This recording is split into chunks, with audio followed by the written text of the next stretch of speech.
Pernah nggak sih kamu dengar istilah Fear and Greed Index di dunia kripto? Nah, sederhananya, ini tuh kayak alat ukur buat ngelihat perasaan pasar kripto, terutama Bitcoin, lagi takut atau lagi rakus. Skornya mulai dari 0 sampai 100. Kalau nilainya rendah, artinya pasar lagi takut alias fear. Dan kalau nilainya tinggi, tandanya pasar lagi rakus alias greed. Tapi penting banget nih buat kamu tahu, meskipun namanya Crypto Fear and Greed Index, indeks ini cuma mengukur Bitcoin doang, bukan semua aset kripto. Indeks ini dibuat sama Alternative.me yang terinspirasi dari versi CNN Money buat pasar saham. Jadi mereka ngambil konsep yang sama, tapi diterapin ke dunia kripto. Nah, gini cara bacanya. Kalau skornya antara 0 sampai 49, itu masuk kategori fear. Biasanya ini nunjukin pasar lagi undervalued, alias harga kripto lagi murah. Bisa jadi ini momen yang pas buat buy the dip.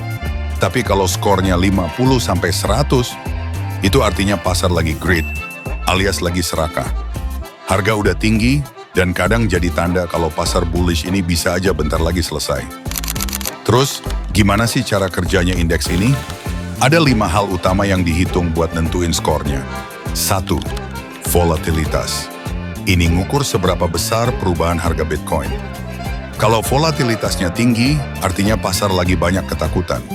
Komponen ini nyumbang 25% dari total nilai indeks. 2. Momentum atau volume pasar.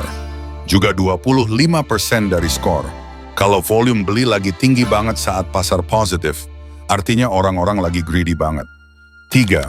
Media social. Nah, ini 15% dari total score. Mereka ngelihat seberapa rame tagar Bitcoin di media sosial, kayak X, Twitter.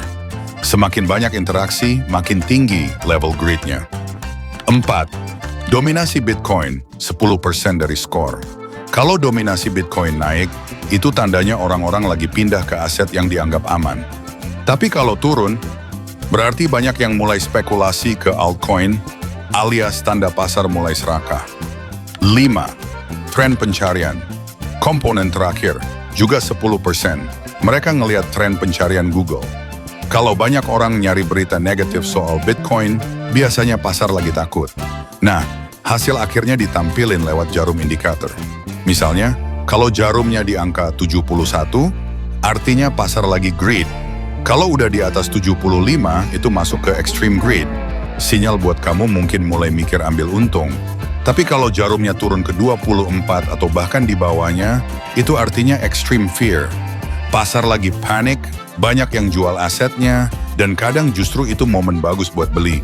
Jadi intinya Crypto Fear and Greed Index bisa bantu kamu buat baca sentimen pasar dengan cepat. Tapi ingat ya, indeks ini cuma salah satu alat bantu. Jangan jadikan satu-satunya patokan buat ambil keputusan investasi. Gunakan juga analisis lain biar keputusan kamu tetap matang dan nggak cuman ikut perasaan pasar aja. Jika kalian suka dengan video ini, jangan lupa like dan share juga ke teman-teman kalian supaya tahu apa itu fear and greed di crypto. Subscribe juga untuk support channel ini. See you in another universe.